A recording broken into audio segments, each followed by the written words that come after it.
በጉጉት ሲጠበቅ የነበረው የናቲና የአለም መገናኘት ነበረ። ዛሬ ፍጻሜውን አግኝቷል። እናትና ልጅ ተገናኝተዋል። ፊት ለፊትም ተያይተዋል። አለምዬ ናቲ ልጄ ስትል ስሙን ጠርተዋለች።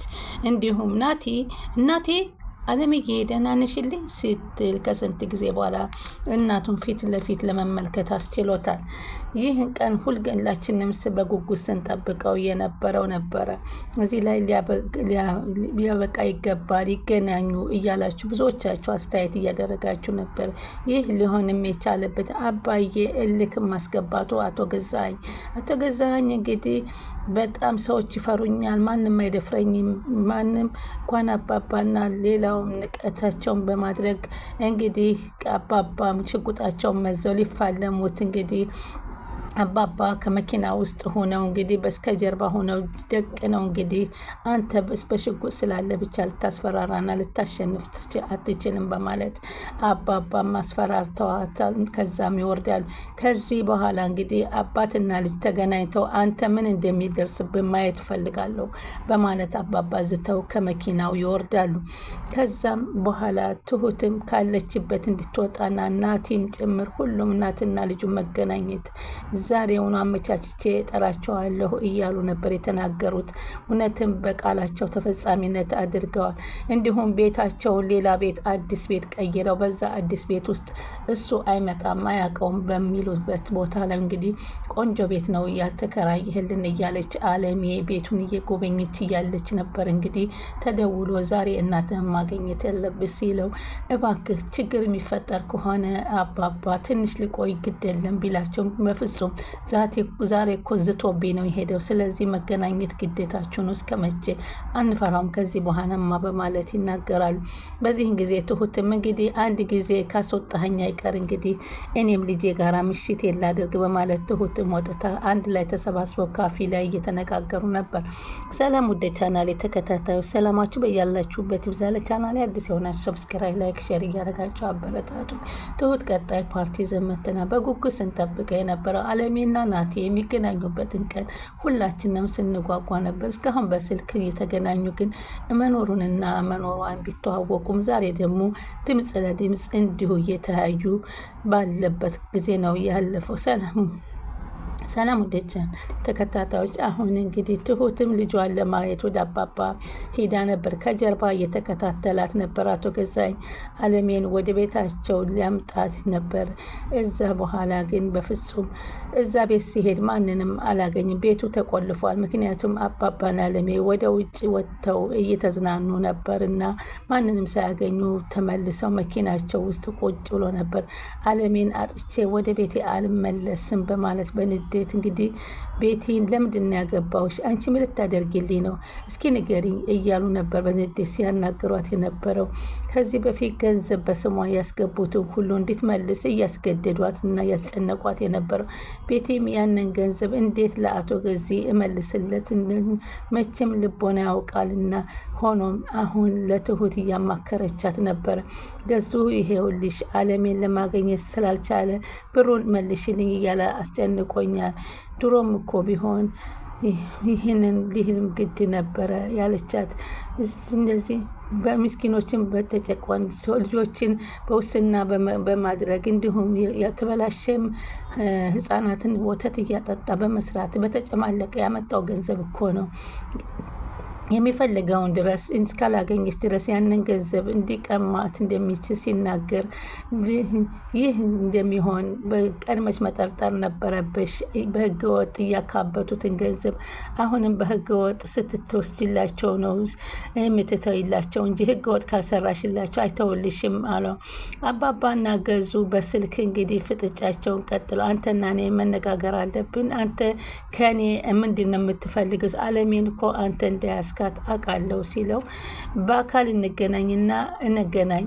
በአካል ሲገናኙ ሽጉጥ እስከ መምዘዝ የመዘዙበት ታሪክ ነበር አባባ። አይውልህ እኔ አንተ ምን ታመጣለህ? ጣታቸውን ሲመዙ ገዙ። ትሁት ከኔ ናት ለማስፈራራት ይሞክሯል። አባባ ግን አለሜና የትሁት ልጅ ከኔ ጋር ናቸው፣ ምን ታመጣለህ አሉ። ባልሞክረው በማለት እየተነጋገሩ ሊተኩሱ ሲፋጠጡ ነበር። አቶ ገዙ በዚህን ጊዜ እባክህን አርፈ ተቀመጥ እኔም ሽጉጥ አለኝ ሲለው ሊተኩስበት ሲል አባባ በአሸናፊነት ተጠናቋል። ከመኪና ወረዱና አባባ ናቲ እንግዲህ እናቱን እስካሁን አላገኘም። አሁን እናቱን የሚያገኝበት ነገር በፍጹም እየደከመ ነበር። አለሜም እንዴት ልጄ ላገኘው እያሉ አንዳንድ ጊዜ ጫካ እየወሰዱ እያዝናኗት ነበረ። የምትመጣበት አጋጣሚ ናቲን ላገኘው ይችል ይሆን በማለት እያንዳንዱ መንገዷን ትቃኝና ታይ ነበረ። አባባ መቼ ነው ናቲ ናፈቀኝ፣ አሁንስ በከራሴ ጋር አይደለሁም በማለት ይናገራሉ። አለሜ ባክሽ ተረጋጊ፣ ናቲ ታገኘዋለሽ፣ አሁን የመጨረሻው ሰዓት እየደረሰ ነው። ስለዚህ እና ልጅሽን ለማገኘት በቅርብ ነው፣ አታስቢ በማለት ለአለሜ አባባ ተስፋ ሰጥተዋታል። ቤቴ በበኩላ አተገዙ እያየች ያለችው ነገር አንዳንዴ በህልሟም ተኝታ ከሶፋ ላይ እየቃዠች ትገኛል። አላስተኛትም ብሏል። አቶ ገዙ ጉሮሮዋን ሲያንቋትና በገንዘብ ምክንያት ከየት አምጥታ ለአቶ ገዙ መክፈል እንደማትክፈልና እንዲሁም በዚህ ምክንያት የሚመጣባትን ችግርና ጣጣ እያሰበች ነው። በዚህ ሁኔታ እያለች እንግዲህ አሁን ከሰላሟ ርቃ ትገኛለች። አሁን ትሁት እንግዲህ አንቺ ለእኔ እገዥኝ እባክሽ፣ አንቺ ተጠናከሪ እያለቻት ነበረ የመከረቻት። ትሁት ልጇን ለማሸፈትም ሆነ አቶ ገዙን ነገሮችን እየከበዱበት እንዲመጡ አድርገዋለች። አለሜም እንደሆነ ትሁት እንግዲህ እያንዳንዳቸው የተጫነባቸውን ሸክም እያቃለለችን እየተገኘ ነው። ቤቲ አሁን እየረዳቻቸው እስከ መጨረሻ እየተባበረቻቸው ነበር። አሁን ግን በወሰና የተጨማለቀው ማንነታቸውን መቀላቀል አልፈለገችም። እንዲሁም አቶ ገዙ በህጋዊነት ተጠቂነት እንዲታሰር ካላ ፍላጎት የተነሳ በምንም አይነት መንገድ እየተባበረቻቸው አይደለም። አቶ ገዙ በዚህን ጊዜ እንዴት አንቺ ከኔ እየራቅሽ ነው፣ ምን እንደሆንሽ ያልገባኝም እያሉ የተነጫነጩ ይገኛሉ። ናቲ አባባ እንዲሁም ተገናኝተው ካፌ ላይ እያወሩ ነበረ። እንግዲህ በጣም ትሁትዬ ያንቺ ያደረግሽልኝ ነገር በጣም አመሰግንሻለሁ እያለ እያመሰገነት ነበር። በዚህን ጊዜ ገዙ እየተመለከታቸው ነበር። ለምንድን ነው እዚህ አምጥተህ እዚህ ያደረገው? ያንተ ቤት ሲኒማ ቤት ነው እንዴ በማለት ይናገረዋል።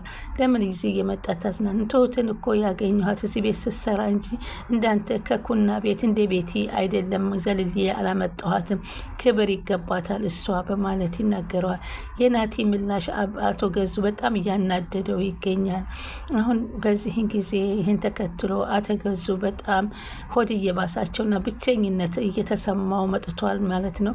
አለሜን ሊያገኟት ይቅርና የትሁትንም ልጅ እንደተነጠቁ አሁን ምንም ነገር አለሜን እስካላገኘሁ ድረስ በጭራሽ ልጅሽን አልሰጥሽም በማለት ነበረ ሊደራደሩ ቢፈልጉ የትሁት ልጅ ለማገኘት ግን ቀላል አልሆነላቸውም። ነገሮቹ ሁሉ እንደ ክፋታቸው ተወሳስቦባቸዋል። እስከ መጨረሻ ደረጃ አለሜና ናቲ እንዲገናኙ ችለዋል። በዚህ ሁኔታ ትሁት እንግዲህ ተናዶ ከዛ ቤት አስወጥቷታል። ናቲ ጋም ሻይ ቤት ቁጭ ብለው ሲነጋገሩ የነበረው አሁን በጣም አስገዛኝ ስሜታዊ ሆነ። ወደዛ ቤት መመለስ አያስፈልግም፣ ስለዚህ ንዴቱ እስከሚለቅለት ድረስ እኔም ከልጄ ጋራ ፍቅሬ ልጫወት፣ ለልጄ ፍቅር ልስጣት ብላ ወደ ልጇ አመራች። አባባም የምትችይውን ሁሉ ማድረግ ትችያለሽ፣ ምንም ነገር አታስቢ፣ ልጅና እናት የሚገናኙ ሲሉ መለሱላት። አባባ ቃላቸውን በሚገባ ተፈጻሚነት እያደረጉ ነው። ልጅና እናትንም አገናኝተዋል። እናትና ልጁን ሁሉንም እያገናኙ ለምን እናትና ልጅ አይገናኙም? እስከ መቼ? እሱ ከህግ በላይ መሆን አይችልም። ስለዚህ ውስብስብ የሆነው ለምንድን ነው እያሉ ሲጠይቋቸው ነበረ። ዛሬ ሁሉም ጥያቄያችን ተመልሶልናል። አለሜ አንቺም ዛሬ ልጅሽን ልታገኝ ነው ሲሏት ቀኗን መሽላት ብላ ደረጃ ላይ ሆና እየጠበቀች ነበር። እሱም ናቲን እያንዳንዱን አቅጣጫ አባቱን መከተሉን ወደኋላ እየዞረ እየተመለከተ ወደ ፎቅ እየወጣና እውነት እናቴን ላገኛት ነው ወይ እያለ ደስ እያለው ነበር። አባባ አለሜ ለምን ቤት ውስጥ ሆነን አንጠብቀውም ሲሉት በቃ ደርሻለሁ ብሎኝ የለ በኋላ እሱ ጋር ወደ ውስጥ እንገባለን እያለች እሷን በጭንቀትና እስከምታየው ጓጉታ በርቀት ነበር አለሜ ሲል ጠራት። አለሜም በበኩሏ ናቲ ልጄ ስትል በሚያሳዝን ቃላት ልጇን ጠርተዋለች። በዚህ ጊዜ እናቱና እሷ የሚተቃቀፉበት ጊዜ የምዕራፍ ቀጣይ ነው ማለት ነው። በዚህ ጊዜ ግን የተቋረጠው ልጅና እናቴ ልጅም እናቴ እናትም ልጄ ሲባባሉ ነበር። ይህ ቀን ስለደረሰ በጣም ደስ ይለናል። እናት ቋጠሯዋ ተፈቶላት የልጇን መቃብር ቢያንስ ልያለ እሱም የእናቴን መቃብር ቢያንስ ልየው ምን አንድ ነገር ልስራላት ያለውን ሁሉ ህልሙን አስፈትተዋለች። ስለዚህ አሁን ደግሞ አንቺ ግን ትሁቴ የኔ ልጅ አጋባሻለሁ፣ ለእኔ ልጅ ሚስት እንድትሆኝልኝ እፈልጋለሁ በማለት አለሜም እንግዲህ ዛሬ እቅጩን ለትሁት ነግራታለች።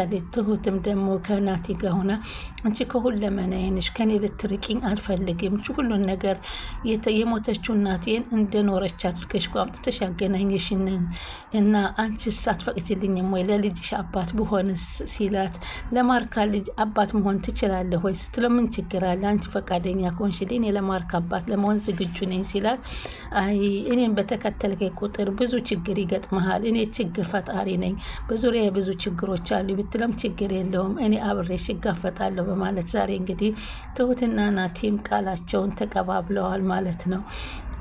አሁን እንግዲህ እናቴ እንደዚህ አይነት ነገር አጋጥሟት ዝም ብዬ ማየት ያለብኝም ከዚህ በኋላ እናቴን በህይወት ካገኘው በኋላ ግን አባቴን እንግዲህ አንድ ነገር እንዲደርስበት ፈልጋለሁ በማለት አባባ እንግዲህ ይህን ሁሉና ትሁት ይህንን መስዋዕትነት ለናቴና ለአልማዝ ስለፈጸሙላቸው በጣም ተደስተው ታጋሽ ሁልጊዜም ቢሆን ታጋሽ ነውና በመታገስ በማገኘታችን እናመሰግናለን በማለት ተለዋወጡ። አለሜም ለአባባት እንደው ውለታ መላሽ አድርገኝ ስትል፣ አዎ ውለታሽን እንግዲህ ጠበቅ አድርጊው ከኛ አንቺ ጋር ትልቅ ውለታ ከተወጣሽው ጥሩ ነው እያሉ አዝማሚያውን ነግረዋታል። ይህ አዝማሚያ እንግዲህ ናቲንና ትሁትን ለማጋባት ነው ወይንስ እሳቸው አለሜን ለማግባት የሚለው ላይ እዚህ ላይ እንግዲህ እንዳተረጓጎም ወደ እንፈታው እንችላለን። ውለታው ምን ይሆን? አይ ችግር የለውም እወጣዋለሁ፣ እወጣውም ያድርገኝ ቃሌ ነው ብላለች። ሰብስክራይብ ላይክ እያረጋችሁ ይጠብቁን።